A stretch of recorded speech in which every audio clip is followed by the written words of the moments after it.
So, మన యొక్క status చెప్పడానికి మనం బీ ఫార్మ్స్ వాడాము. అదేవిధంగా మన యొక్క పొసెషన్స్ చెప్పడానికి అంటే మనం భవిష్యత్తులో ఏమి కలిగి ఉంటామని చెప్పాల్సొచ్చినప్పుడు ఏం వాడాలి? హావ్ ఫార్మ్స్ వాడాలి. అయితే పాస్ట్‌లో కలిగి ఉన్నదానికి హావ్, హాడ్ వాడాలి. ప్రెజెంట్‌కైతే హావ్, హాస్ వాడాలి. ఫ్యూచర్‌కైతే విల్ హావ్, షల్ హావ్ అనే హెల్పింగ్ వర్బ్ సహాయంతో మనం భవిష్యత్తులో ఏమి కలిగి ఉంటాము అని చెప్పొచ్చు. అంటే మన యొక్క పొసెషన్స్ చెప్పడానికి మనం ఏం వాడాలండి? have forms వాడాలి. What are the past have form?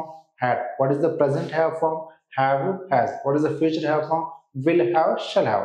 So okay. So today topic is గజం కేవలం 26,000 రూపాయలతో 165 గజాల భూమి కేవలం 52 లక్షలు మాత్రమే.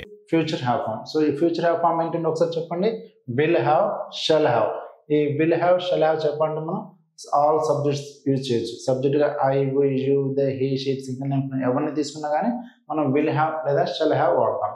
సో లాస్ట్ క్లాస్లో ఓన్లీ పాజిటివ్ మీ నెక్స్ట్ స్టేట్మెంట్ చెప్పేసి మనం ఆపేసాము. ఇప్పుడు ఈ రెండింటిని కలిపి చెప్పే ప్రయత్నం చెప్తున్నా. దానివల్ల ఏమవుతుందంటే కొంచెం మోర్ క్లారిటీ వస్తుంది అన్న ఉద్దేశంతో. ఓకేనా? So right. సో అయితే మనం ఏమేమి కలిగి ఉంటాము జనరల్గా చెప్పండి. ప్రొఫెషన్స్ని కలిగి ఉంటాము. అంటే డాక్టర్, టీచర్, ఫార్మర్ అనే వృత్తుల్ని కలిగి ఉంటాము జనరల్గా. డెసిగ్నేషన్ టీమ్ లీడర్ కానీ, సూపర్వైజర్ కానీ, ఇంజనీర్ కానీ, మేనేజర్ కానీ, సో ఇలా మనం డెసిగ్నేషన్స్ కలిగి ఉంటాము. అదేవిధంగా రిలేషన్షిప్ని కలిగి ఉంటాము. థింగ్స్ వస్తువుని కలిగి ఉంటాము. యానిమల్స్ని అయితే ట్రీస్ కానీ, ఫ్రూట్స్ కానీ, హౌస్ హోల్డ్ ఐటమ్స్ ఇలా వీటన్నిటిని మనం కలిగి ఉంటాం.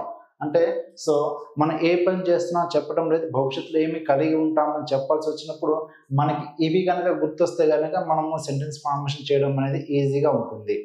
సో భవిష్యత్తులో కలిగి ఉంటామని చెప్పాల్సి వచ్చినప్పుడు వీటిని యాజ్ ఎ ఆబ్జెక్ట్గా తీసుకొని మనం సెంటెన్స్ ఫార్మేషన్ చేస్తున్నాం. చూడు subject plus will or shall plus have plus object. So will or shall అనేది హెల్పింగ్ వర్బ్, మెయిన్ వర్బ్ కాదు. ఎందుకని మనం భవిష్యత్తులో ఏం కలిగి ఉంటామో చెప్తున్నాం తప్ప మనం ఏ పని చేస్తున్నామో చెప్పడం లేదు. సో అలాంటప్పుడు ఏం చెప్పాలి? విల్ హ్యావ్ అనే హెల్పింగ్ వర్బ్ తీసుకోవాలి. యాజ్ ఎ ఆబ్జెక్ట్ ఏం తీసుకోవాలి? వీటిలో మనం వేటిని కలిగి ఉంటామో అది చెప్పాలి. So I will have exam next week. నేను నెక్స్ట్ వీక్ ఏం కలిగి ఉంటాను? ఎగ్జామ్ కలిగి ఉంటాను. సో ఆమె ఏమి కలిగి ఉంటుంది అంటే she will have job next. ఆమె జాబ్ కలిగి ఉంటుంది. సో ఎవరైతే కలిగి ఉంటారన్నప్పుడు విల్ హ్యావ్ వాడతాం, యాజ్ ఎ సబ్జెక్ట్ తీసుకున్నాం. కానీ నాకు నెక్స్ట్ వీక్ ఎగ్జామ్ ఉండదు, ఆమెకు జాబ్ ఉండదు అని చెప్పాల్సి వచ్చినప్పుడు ఆ సబ్జెక్ట్ తర్వాత విల్ ఆర్ షల్కి నాట్ మెన్షన్ చేసుకుని హ్యావ్స్ కంప్లీట్ సెంటెన్స్ చేయాలి. So I will not have exam next year. నేను ఎగ్జామ్ కలిగి ఉండను అని చెప్పప్పుడు ఈ will not short cut form ఏంటంటే వోంట్ అనమాట. So I won't have exam next year అని చెప్పాలి. సో ఆమె జాబ్ కలిగి ఉండదు నెక్స్ట్ ఇయర్ అని చెప్పాలి. She won't have job next year అని చెప్పాలి. ఒకవేళ కలిగి ఉంటుంది అని చెప్పాల్సి వస్తే షీ విల్ హ్యావ్ జాబ్. కలిగి ఉండదంటే షీ వోంట్ హ్యావ్ జాబ్ అని చెప్పాలి. That is the simple logic అనమాట. సో భవిష్యత్తు కలిగి ఉంటారు కాబట్టి విల్ హ్యావ్, భవిష్యత్తు కలిగి ఉంటారు కాబట్టి వోంట్ హ్యావ్. ఓకేనా? సో ద పాజిటివ్ స్టేట్మెంట్ చెప్పేటప్పుడు నెగిటివ్ స్టేట్మెంట్ చెప్పేటప్పుడు చేంజ్ ఏమవుతుంది? జస్ట్ ఉండదు కాబట్టి నాట్ అని మాత్రం మెన్షన్ చేస్తున్నాం. ఈ స్ట్రక్చర్ అబ్జర్వ్ చేసినట్టే సేమ్ ఉంటుంది. ఉండదు కాబట్టి నాట్ అని చెప్తున్నాం.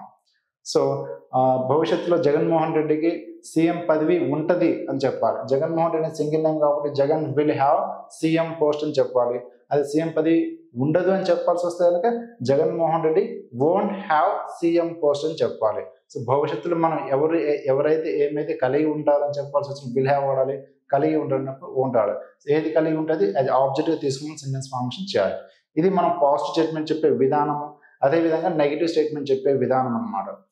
అయితే ఇక్కడ మనం మిస్ అయ్యేది ఏంటంటే క్వశ్చన్ అడగాలి. క్వశ్చన్ ఎలా అడుగుతుంటే you will have exam tomorrow నా అని అడుగుతాము. కానీ అది గ్రామటికల్ మిస్టేక్. అలా అడగదు. సబ్జెక్ట్తో ఎప్పుడు కూడా మనం స్టార్ట్ చేయకూడదు. సమాధానం చెప్పడానికి మాత్రమే, ఒక స్టేట్మెంట్ ఇవ్వడానికి మాత్రం సబ్జెక్ట్తో స్టార్ట్ చేయాలి. నెగిటివ్ స్టేట్మెంట్ చెప్పేటప్పుడు కూడా సబ్జెక్ట్తో స్టార్ట్ చేయాలి, గోల్కి వాడాలి. కానీ క్వశ్చన్ వచ్చినప్పుడు సబ్జెక్ట్తో స్టార్ట్ చేయకూడదు.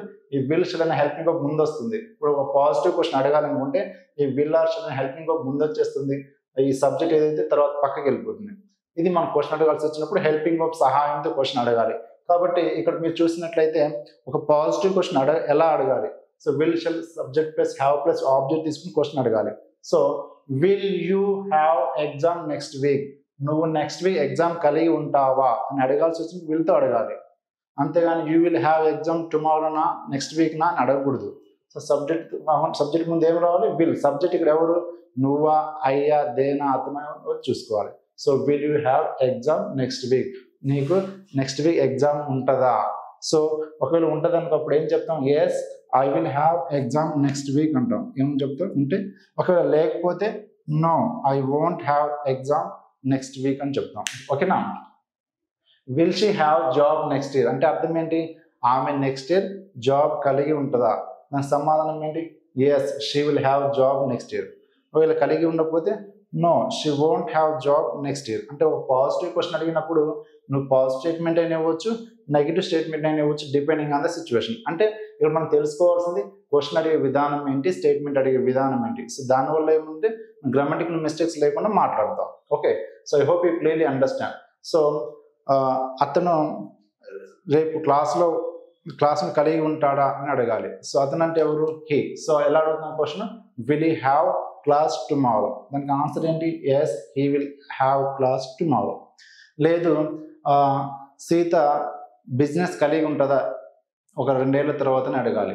సో సీతకు ముందు ఏం రావాలి, హెల్పింగ్ వర్బ్ రావాలి. ఎందుకంటే మనం క్వశ్చన్ అడుగుతున్నాం, సీత బిజినెస్ కలిగి ఉంటుందా ఒక 2 years తర్వాతనే అడుగుతున్నాం. ఇప్పుడు will Sita have business after 2 years ఉంటే కనుక ఏం చెప్తాం, yes Sita will have business after 2 years అని చెప్పాలి. సీత బిజినెస్ కలిగి ఉండదా 2 years తర్వాత అని అడగాలి. కలిగి ఉండదా అంటే నెగిటివ్ క్వశ్చన్ కదా, అప్పుడు మనం నెగిటివ్ క్వశ్చన్ అడిగే విధానం చూసుకోవాలి. Will or shall plus not plus subject plus have plus object. So Sita business కలిగి ఉంటుందా అంటే విల్తో అడుగుతున్నాము, సీత బిజినెస్ కలిగి ఉండదా అంటే ఓన్ తోటి అడగాలి. విల్ నాట్ షార్ట్ ఫార్మ్ ఏంటి, ఓంట్. సో ఇప్పుడు ఒకసారి దీన్ని రిప్రజెంట్ చేస్తాము. Will you have exam next week, నీకు ఎగ్జామ్ ఉంటుందా నెక్స్ట్ వీక్ అని అడుగుతున్నా. అదే నీకు ఎగ్జామ్ ఉండదా అని నెగిటివ్ క్వశ్చన్ అడగాలి. యూ వచ్చినప్పుడు won't you have exam next year, నీకు ఎగ్జామ్ ఉండదా అని చెప్పి క్వశ్చన్. ఉంటుందా అనేది పాజిటివ్ క్వశ్చన్ కాబట్టి విల్తో అడిగాం, నీకు ఎగ్జామ్ ఉండదా అనేది నెగిటివ్ క్వశ్చన్ కాబట్టి వోంట్ తోటి అడిగాం. సో అదేవిధంగా will she have job next, ఆమె జాబ్ కలిగి ఉంటుందా, అదే ఆమె జాబ్ కలిగి ఉండదా అని అడగాల్సి వస్తే won't she have job next year. So దీనికి ఆన్సర్ చెప్పాల్సి వస్తే మనం ఏం చెప్తాం, will she have job next year, ఆమె జాబ్ కలిగి ఉంటుందా, yes she will have job next year. ఆమె జాబ్ కలిగి ఉండదా అని క్వశ్చన్ అడగాల్సి వచ్చినప్పుడు వోంట్ అడగాలి. Won't she have job next year, no she won't have job next year, ఆమె జాబ్ కలిగి ఉండదు. ఈ విధంగా మనం క్వశ్చన్ అడిగే విధానం, ఆన్సర్ చెప్పే విధానం, పాజిటివ్ క్వశ్చన్కి పాజిటివ్ ఆన్సర్ ట్రై చేయండి, అదేవిధంగా నెగిటివ్ క్వశ్చన్కి నెగిటివ్ స్టేట్మెంట్ ట్రై చేయండి. సో ఇప్పుడు మీకు క్వశ్చన్స్ అడగడం అర్థమైంది కదా, పాజిటివ్ క్వశ్చన్ విల్తో అడగాలి, నెగిటివ్ క్వశ్చన్ ఓన్తో అడగాలి, తర్వాత సబ్జెక్ట్ వస్తుంది. కానీ సమాధానం చెప్పేటప్పుడు సబ్జెక్ట్తో స్టార్ట్ చేయాలి. విల్తో అనేది పాజిటివ్ స్టేట్మెంట్ అవుతుంది, సబ్జెక్ట్ తర్వాత ఓంట్ రాస్తే అది నెగిటివ్ స్టేట్మెంట్ అవుతుంది. So depending on situation you can give either positive statement either negative statement. Okay, so కాబట్టి మనం ఇది క్వశ్చన్ అడిగే విధానం. భవిష్యత్తులో ఎవరు ఏమి కలిగి ఉంటారు అని అడగాల్సి వచ్చినప్పుడు మనం will or shall helping verb సాయంతో అడగాలి. అది నెగిటివ్ ఆన్సర్ చెప్పేటప్పుడు మాత్రం సబ్జెక్ట్తో అడగాలి. పాజిటివ్ స్టేట్మెంట్ సబ్జెక్ట్ విల్ రావాలి, నెగిటివ్ సబ్జెక్ట్ ఓంట్ రావాలి. ఇది మీరు బాగా గుర్తుపెట్టుకోవాలి. మీకు బాగా క్లారిటీ వచ్చిందని భావిస్తున్నాను. సో ఇలాంటి కాంబినేషన్ మరిన్ని ప్రాక్టీస్ చేయండి. ఇలా పాజిటివ్ క్వశ్చన్కి positive answer, negative question negative answer, మరిన్ని కాంబినేషన్స్ మీరు ప్రాక్టీస్ చేయండి వీటి సహాయంతో. సో వీటిని యూజ్ చేసుకుంటూ మీరు ప్రాక్టీస్ చేస్తే many more examples, so you will get lot of clarity also. Okay, so okay, thank you for watching this video. Bye.